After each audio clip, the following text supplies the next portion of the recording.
Perkenalkan, nama saya Nita Priana, NPM 5021210. Saya perwakilan dari kelas 4F.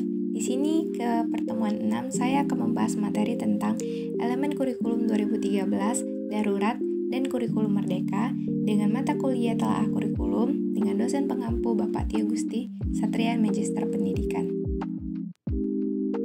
Elemen kurikulum 2013. A. Standar kurikulum lulusan. Standar ini adalah penjabaran pencapaian yang harus dimiliki oleh siswa setelah mengikuti proses pembelajaran. Penentuan SKL ini mengacu kepada analisis kebutuhan dengan mempertimbangkan tantangan internal dan tantangan eksternal yang terjadi saat ini dan yang terjadi di masa yang akan datang. B. Standar isi.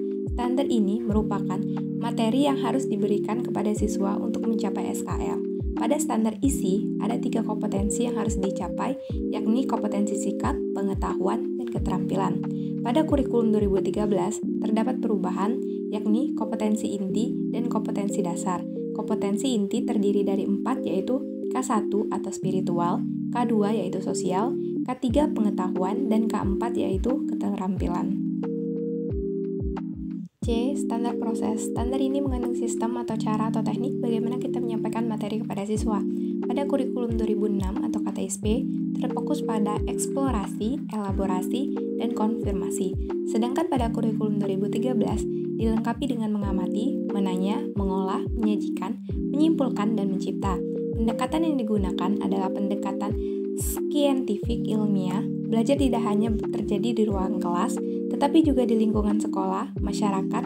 Guru bukan satu-satunya sumber belajar dan sikap tidak diajarkan secara verbal, tetapi melalui contoh dan teladan.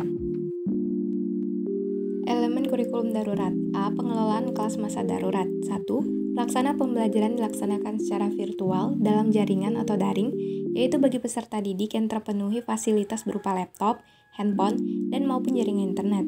2. Untuk pembelajaran jarak jauh atau luar jaringan atau luring dilaksanakan bagi peserta didik yang belum terpenuhi fasilitas berupa laptop, handphone, dan jaringan internet. B. Penilaian hasil belajar pada masa darurat. Yang pertama yaitu penilaian hasil belajar mencakup aspek sikap, pengetahuan, dan keterampilan.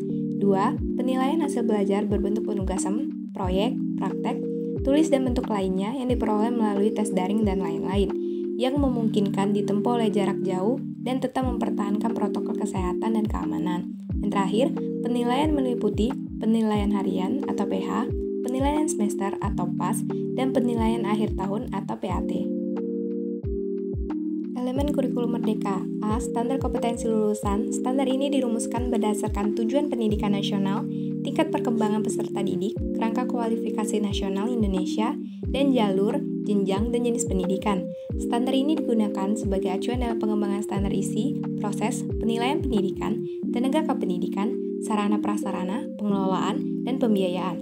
Standar ini digunakan sebagai pedoman dalam penentuan kelulusan peserta didik dari satuan pendidikan. B. Standar isi. Standar ini dikembangkan melalui perumusan ruang lingkup materi yang sesuai dengan kompetensi lulusan, ruang lingkup materi, muatan wajib dengan ketentuan peraturan perundang-undangan. C. Standar proses. Standar ini adalah kriteria minimal proses pembelajaran berdasarkan jalur, jenjang, dan jenis pendidikan untuk mencapai standar kompetensi lulusan. Standar ini digunakan sebagai pedoman dalam melaksanakan proses pembelajaran yang efektif dan efisien, sehingga mampu mengembangkan potensi, prakarsa, kemampuan, dan kemandirian peserta didik secara optimal.